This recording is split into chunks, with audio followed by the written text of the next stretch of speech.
Hello, everyone, and thank you for your interest in our work on how students determine credibility and authority when using Wikipedia. Thanks for joining us today to hear the presentation, Crossing Thresholds, Wikipedia Shaming, Authority Dilemmas Across Educational Stages. I am pleased to be here today and to be joined by my project colleagues to share some of our findings of our research. Today, Chris Sear from OCLC Research will be joining us, as will Rachel Elrod from the University of Florida and Joyce Casman Valenza from Rutgers University. This project, titled Researching Students' Information Choices, Determining Identity and Judging Credibility in Digital Spaces, or RSIC as we fondly refer to the project, was a 4-year IMLS-funded research project. We studied 4th grade through graduate school students for a total of 175 participants. For the study, we created simulated Google search results as the study instrument. You can see that this project took a village. We have many colleagues who worked on this project, many from the University of Florida and from OCLC Research, as well as Joyce from Rutgers University. And you can see all of our names on the slide. Now, this is a photo of the RSIC research team at one of our annual face-to-face meetings. And you can see that there are pythons in this photo. And I'm not going to say much more. As you listen to this presentation, you'll figure out and find out why the pythons are important in this photo. As Wikipedia reaches maturity, celebrating its 21st birthday this coming year, don't you think it's time to consider its adulthood?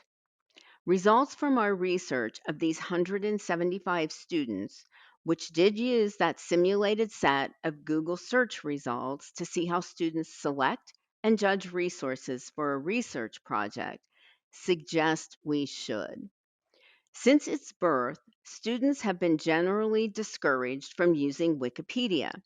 But as this collaborative reference tool has evolved, so should our consideration of its value. We call this Wikipedia shaming. Now, this is not new. On this slide, you see a quote, and you see the term the learning black market. This is a term that we coined in our digital visitors and residents study, which took place from 2011 to 2014, and that was funded by JISC in the UK. And we learned very similar things then as we did for this study.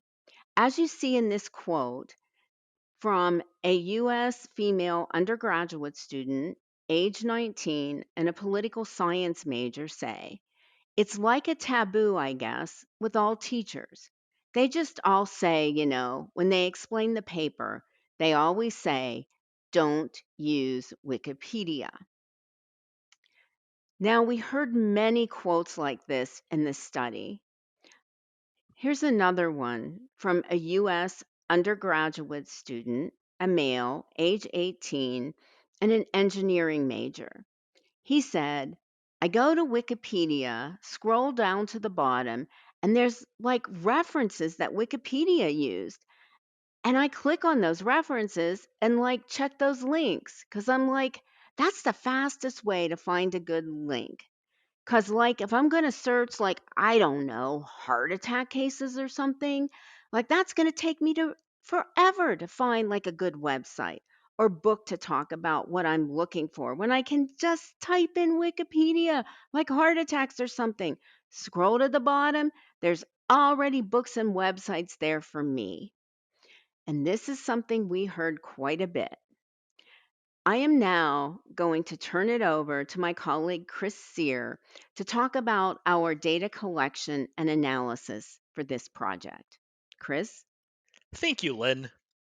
We examined the behaviors and choices of 175 student participants across 6 educational stages as they engaged in 4 tasks in response to a grade appropriate science research prompt.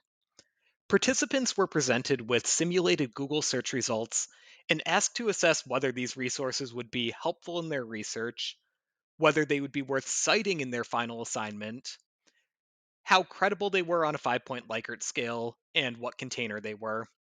By sequencing these judgments, we encourage students to reveal nuances in their assessment of resources and the different ways that they might use those resources.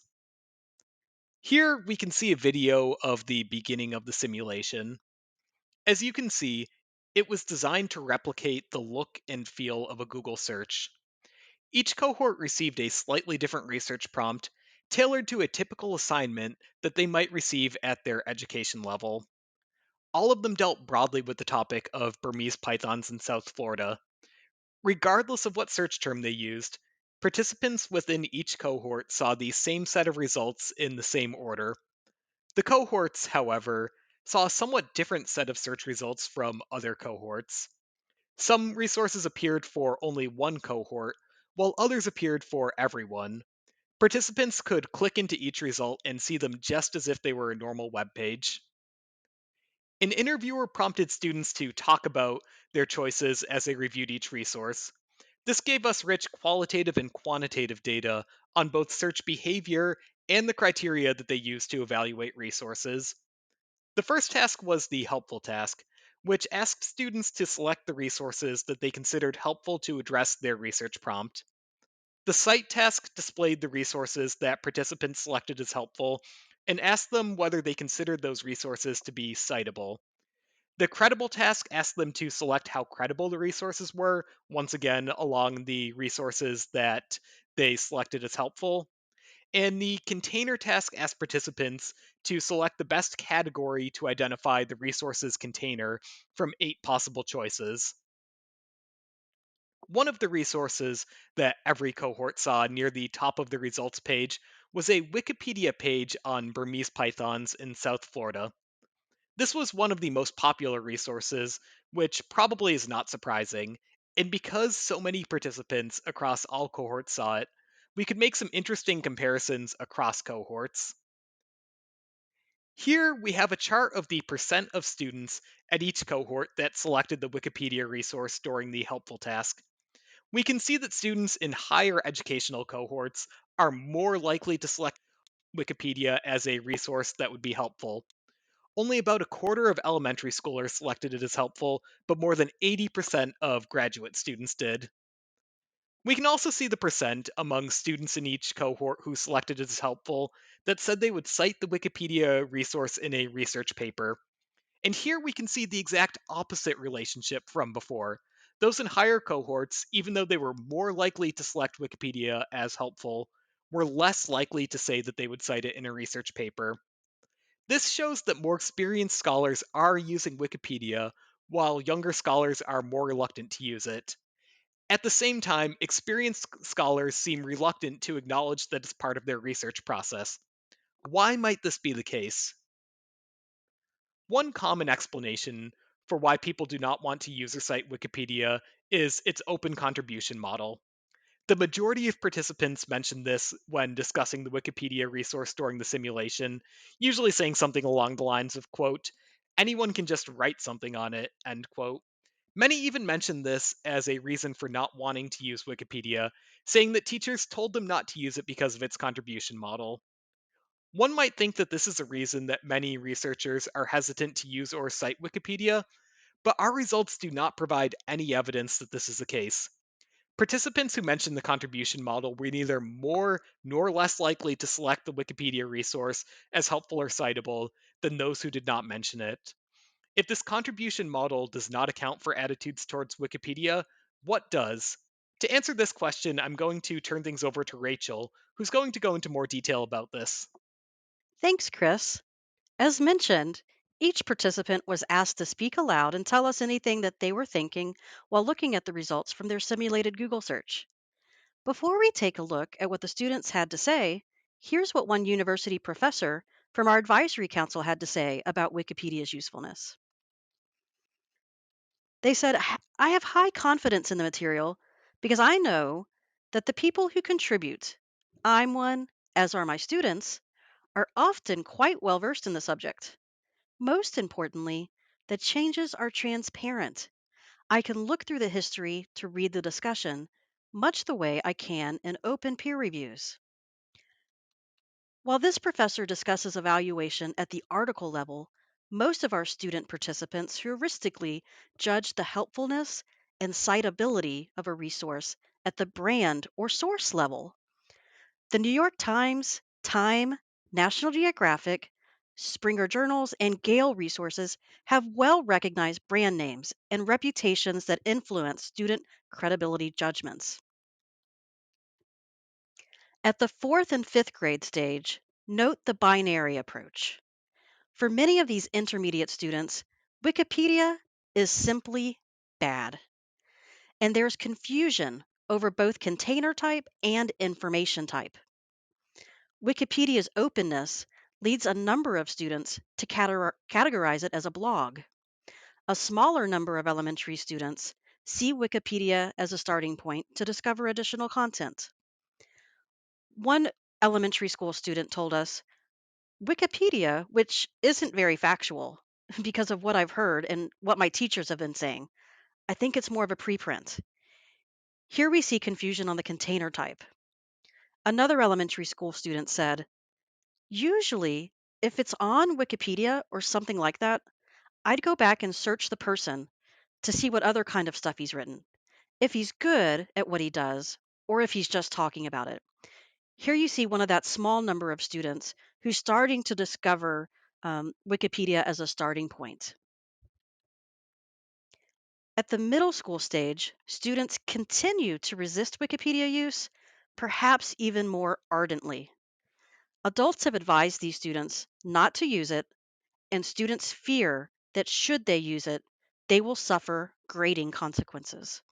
One middle school student told us, so Wikipedia I would not put in because my teachers would probably take off points for using Wikipedia. So here you see fear of using it for fear of getting a bad grade. At the high school stage, we begin to see more open acknowledgement about the usefulness of Wikipedia, as well as more balanced and nuanced thinking about its limitations, the norms of its editing process, and the notion of research workflow. Students might not cite it, but they admit to using it. We begin to see students talking openly about the bad rap they perceive Wikipedia has gotten throughout their earlier school research experience. One high school student told us, so that's always kind of a crapshoot when you're going for just Wikipedia. The main thing you're going to look for is whether or not it actually has sources. Another of our high school participants told us, we've been told since like third grade, don't go to just Wikipedia. Wikipedia is good for overview information. At the community college stage, there's a clear acknowledgement of the regular use of Wikipedia as a resource and an understanding of its value for references, getting up to speed on new areas of knowledge, as well as a recognition of the need to cite alternate academic sources in their writing. This is the point at which several participants described what might be best described as Wikipedia shaming. Our research team connects these confessional statements to prevalent comments from the visitor and resident study, where participants referenced what the researchers there labeled as the learning black market. Students admitted using Wikipedia for their academic work, but avoided citing it. One of our students said, I hate that it's shamed. I've actually found it to be really concise and kind of like a little nugget of information that allows me to explore further. And poor Wikipedia, I'm upset that people are mean about it. So here they're expressing that they feel this sense of shame and that people are being mean that they've used it. At the 4-year college stage, our student participants continue to discuss Wikipedia as a go to source for the usefulness of its synthesis, the niche focus of some of the articles, the value of open editing to promote currency and to its community regulation of errors. One of our undergraduate students told us, so I think I would kind of just sneak little pieces out of this Wikipedia and then follow it up with some points from Google Scholar to make sure that it's a legitimate paper or research paper.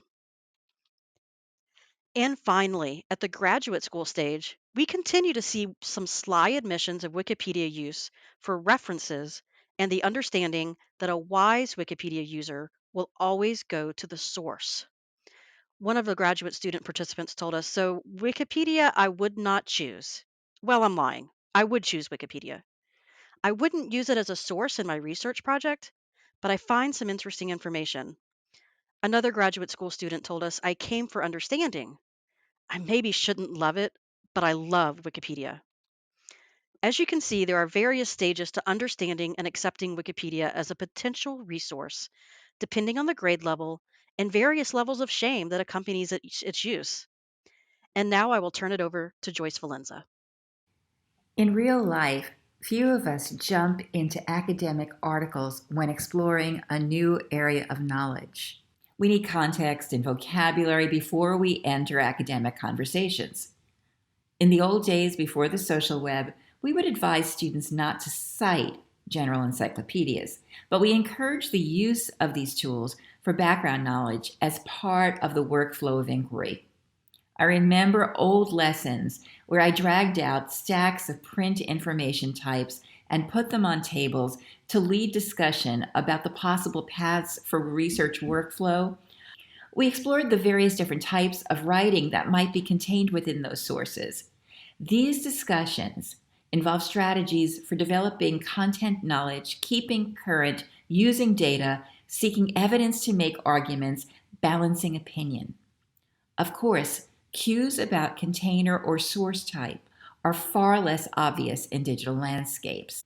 Ever since its launch in 2001, Wikipedia's crowdsourced authorship, its wickiness, has provoked debate relating to authority. Despite the fact that many Wikipedia authors are topic experts and that a growing number of librarians, scientists, experts, and academics contribute by adding and editing references.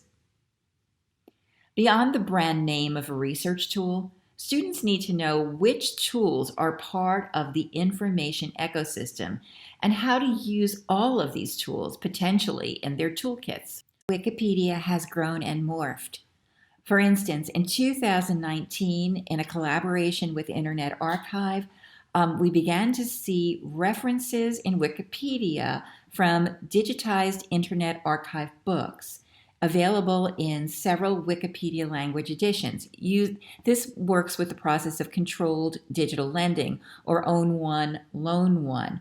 So right now, researchers can go directly from a Wikipedia article not only to websites and digitized articles online, but also directly into book sources. So in this example, I looked up Alexander Hamilton, and in the references I found several citations for Ron Chernow's biography of Hamilton, which was the major source for Miranda's Broadway play. And I was able to get directly from those reference links into 3 pages of context for the book. And if I wanted to, once I was into the Internet Archive digitized book, I could borrow the rest of the book in a own one, lend one way through Internet Archive. So now Wikipedia has the context of I don't know how many books, hundreds of thousands of books perhaps, as well as articles and magazines. And so those references have become even richer. Librarians get together at Wikipedia editing events or hackathons where they check content and add and edit references. This year's CBS News took a peek behind Wiki Project Med, a group that strictly reviews all the medical content, and noted that although companies, governments, and politicians have all tried to edit Wikipedia's entries for their own benefit, Wikipedia editors are keeping up, using computer algorithms to fight back. Confirming this, despite what has been called an infodemic, A recent study in MIT's qualitative science studies found Wikipedia is a fundamental source of free knowledge open to all, and the capacity of its editorial community to respond quickly to a crisis and provide high quality content is critical, and it seems that they are keeping up. So what? We've always recognized the value of reference sources as part of the inquiry process. But, among our findings were that experts were far more likely than students to judge Wikipedia at the article level.